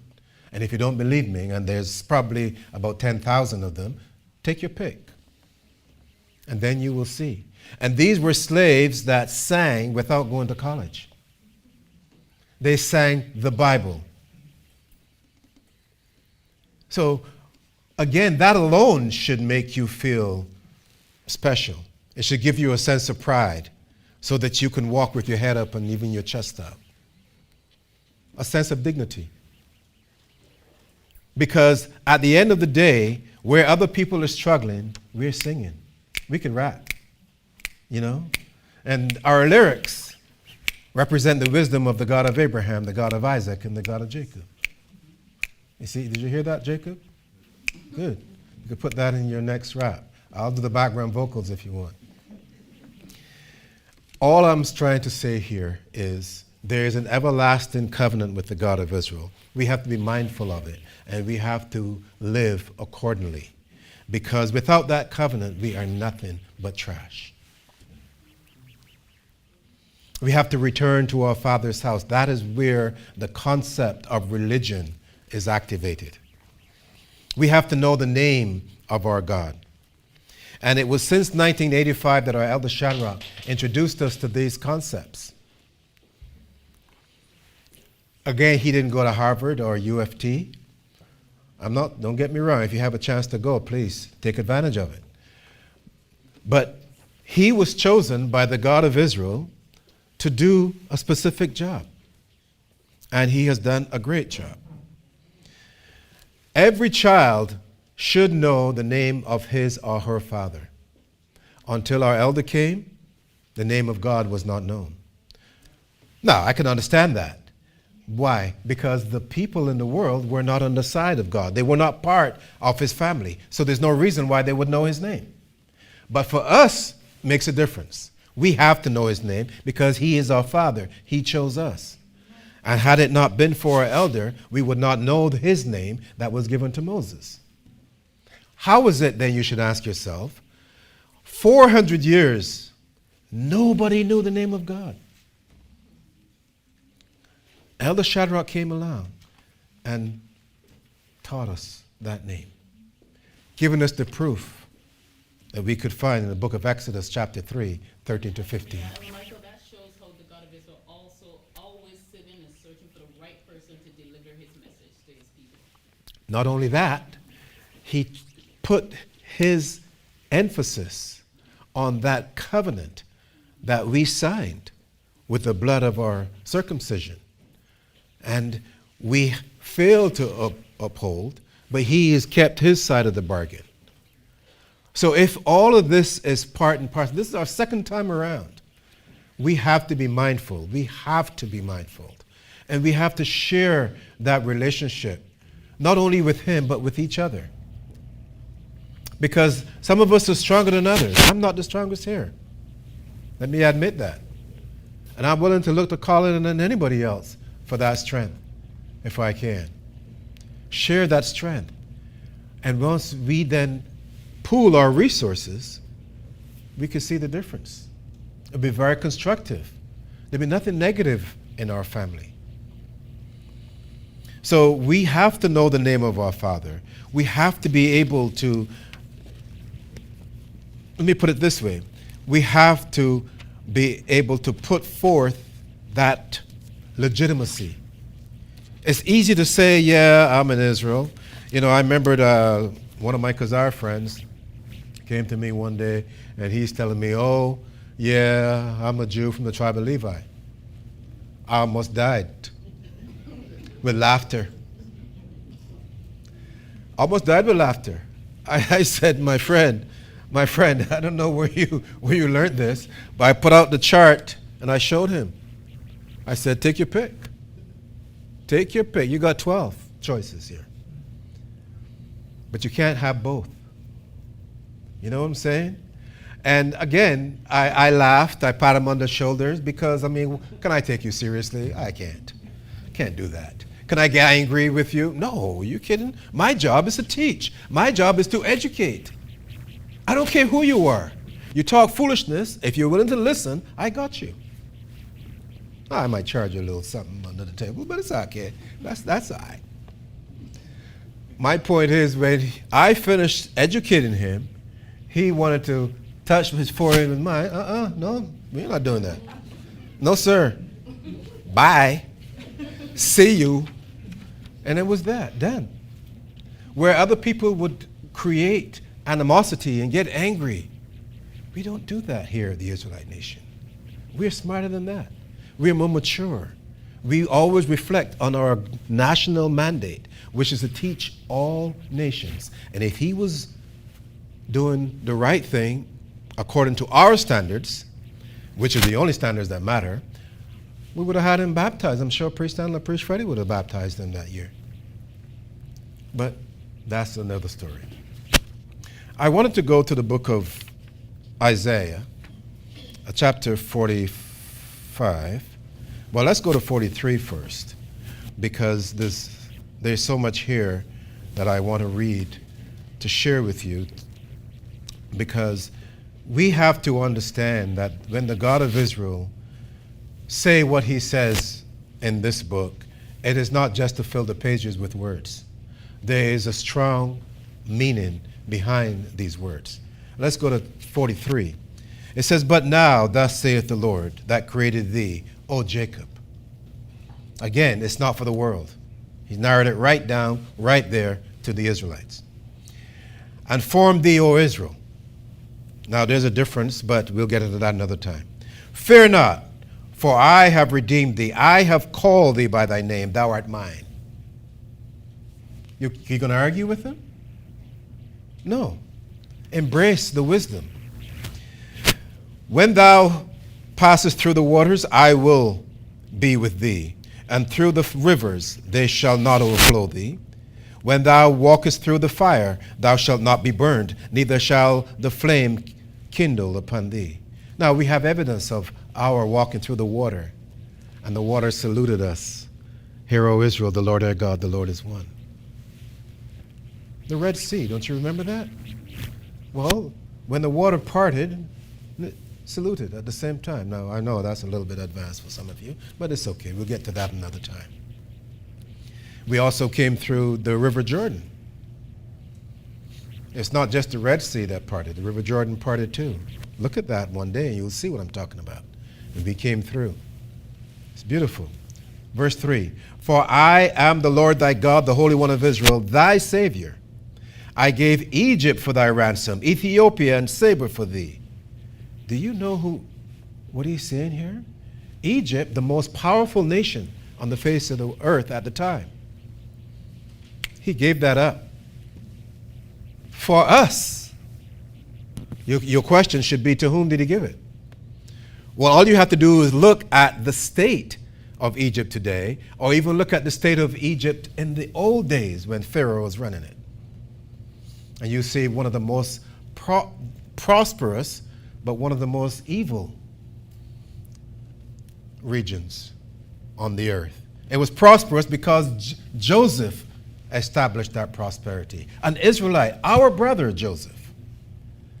But when you see the obelisk and the, what's that cross name that some of you guys used to wear back in the day with a circle? The Ankh. Oh, you know that, didn't you, Lenroy? Nice. Yeah, the Ankh that Christianity has adopted. These are symbols of evil, symbols of death. And of course, on that side, the more death, the more prosperous and the more powerful you become. Now look at the new Egypt today, and you see the same symbols. Again, I'm asking you to do this at your time. You don't have to do it right now. When you get home and you're relaxing, pull it up. And then bring your questions back to me. And you will see the obelisk, you will see the Ankh, you will see all of the spiritual emblems. And ask yourself, how is it that the old Egypt enslaved us for 400 years, and the new Egypt, the old Egypt enslaved us for 430 years, and the new Egypt enslaved us for 400 years? Did you see a resemblance? Yes, there is. Now look at the emblems, the symbolism of both, and they're practically identical. It's on the dollar. If you don't believe me, you'll see it right there, the pyramid, with the evil eye looking at you. But it works for them. It wouldn't work for you or me. So I'm not criticizing them. I'm just stating facts. All right, let's continue. But he, the God of Israel, gave Egypt as a ransom for the freedom of Israel, our Israelite parents. He gave Ethiopia. And Ethiopia is not just that little piece of land there around Somalia. Ethiopia back then was practically all of Asia. Egypt and Ethiopia and Seba. You know, the Queen of Sheba? Yeah. He gave all of that. Remember, there had to be a price paid. He even gave his son's life for our freedom. Think about the price that he had to pay for our freedom. And you have to make a decision. We have to decide whether we want to continue to be in his family or we want to serve his enemy. You want to be in Egypt? No, you could be in Egypt, but not of the Egyptian. You're in the world, but not of the world, right? So you don't have to serve the gods of Egypt. That's why we got rid of them back in the day. But I'm just letting you know, when you put things together and you start to see, once you understand them clearly, the pattern repeats itself. It happens. And then don't let them fool you. I told you, Moses and Joseph did a great deal for Pharaoh and built up the prosperity of Egypt. Now, look at the children of slavery, what they did for the United States and Britain and most of Europe. And then you have other trading partners from China and India and Japan and everywhere else. So when you look at it, the entire world owes us. But we cannot force their hands unless we return to our Father's house. Then they would have no choice but to do what is right. Because if they don't, we can go to our Father and say, yeah, Daddy didn't give us anything, whatever they said. He said, okay, son, I got this. No rain for 12 months. Think about it. No rain in Egypt for 12 months, or even 7 for that matter. And it's not just that the ground gets dry and hard and doesn't bear any food, and people are starving and getting sick and dying. And then there's all kinds of bugs and diseases crawling all over people. We can shut down the entire nation, the entire country, and the entire world if we have to. But we have to be on the side of truth and freedom, serving the God of Abraham, the God of Isaac, and the God of Jacob. Plus, we have to let him make the decisions. We don't do that. We are the servants. He is the one that is the judge of all judges. So, but on the other hand, if they do what they're supposed to do to us, they'll get their reward. That's how it was in the days of old. That's how it will be today. It is as simple as that. Verse 4, since thou wast precious in my sight, thou hast been honorable, and I have loved thee. Therefore I will give men for thee, men, and people for thy life. Think about it. Fear not, for I am with thee. Now, the God of Israel is not being mean. He is the judge. And if he says, look, today you can go to court, and they say, well, okay, you got to do 12 hours of, what do they call it, service work? Yeah, jury, whatever. And you do that, or 20 hours, or whatever. The God of Israel say, yeah, well, I'm giving you up to the other guy. He can do whatever he wants with you. So it's judgment. That's all I'm saying. And he is the judge of all judges. Scare. It says, verse 5, fear not, for I am with thee. I will bring thy seed from the east, and gather thee from the west. I will say to the north, give up, and to the south, keep not back. Bring my sons from far, and my daughters from the ends of the earth. Wow. No one will be left behind. I wonder where they got that from. It's right here. 7, even everyone that is called by my name. There is the secret sauce right there.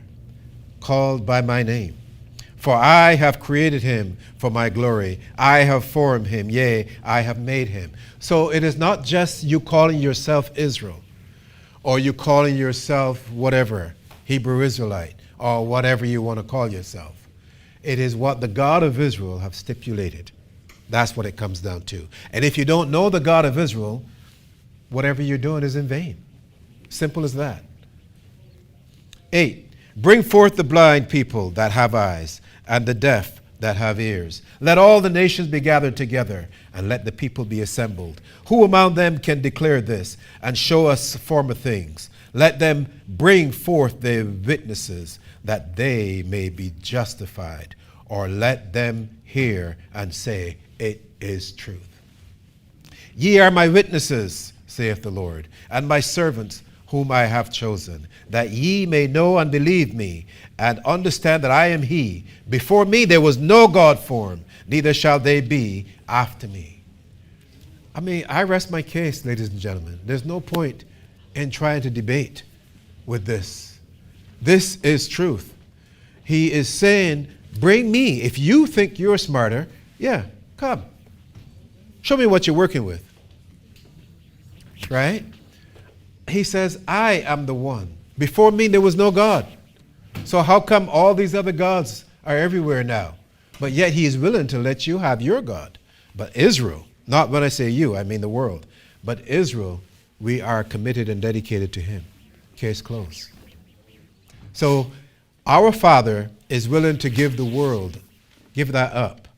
But he will never lose not one of us. We are his peculiar treasure. And we have to learn to appreciate that, the value that we have. And I mean, I could go on and on because of the things that we do, the talent that we have. And it's so natural. We don't have to go to college to play basketball or to run races or whatever, or learn to play music. We can do this. I see little boys on YouTube, some of my favorites, singing. And they're singing not only in English, in any language. And hitting high notes, and when you think they're tired, they go higher. Little girls doing the same thing. And they're under 10 years old. How did they know? Where is the skill set? It all came from the God of Abraham, the God of Isaac, and the God of Jacob. You know, I really wanted to say so much today because I feel really good because I'm happy to be chosen by the God of Israel, and I'm happy to share that my inspiration with you, because there is so much that we could talk about pertaining to him and his wisdom, but we're out of time. So we're going to have to come back again for part 2 on this, and maybe we could take it to another level, because again, we've understood the nature of the world. We have been given insight into the solution to the problem. We recognize that we were a part of the problem at one time, and now we found our way back to our Father's house so that we can serve him, and that would be the ultimate solution. But now we also have to recognize too, we have a responsibility of sharing this doctrine, this truth with others, only when we are qualified to do so. And that is the next stage. So let us work together in harmony to glorify the God of Abraham, the God of Isaac, and the God of Jacob. And let us remember one thing. We are one family. Not only physically, but also in union with the God of Abraham, the God of Isaac, and the God of Jacob. Peace.